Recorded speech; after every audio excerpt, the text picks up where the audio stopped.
המיקום של הבניין הוא מיקום מאוד מאוד טוב. יש לנו פה פארק, מגרשי טניס, בתי ספר, גנים. האיכות של הבית היא מאוד מאוד מעולה, בית מאוד מאוד מרווח. בית הנשיא. דירות פה מאוד מאוד שונות, מרווחות, סטנדרטים מאוד מאוד גבוהים. כל הבניין קיבל פה מעבר לסטנדרט, אנחנו לא שינינו פה כלום.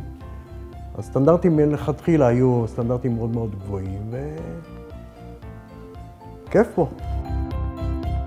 הרבה אנשים נכנסו לבית הזה וראו אותו והתפעלו ממנו, חברים, העבודה וזה, וממש התרשמו לטובה מהבית. עד היום שאני נכנס לדירות אפילו חדשות, אני יודע, אפילו עכשיו שבמער, אני לא רואה את הסטנדרטים האלה.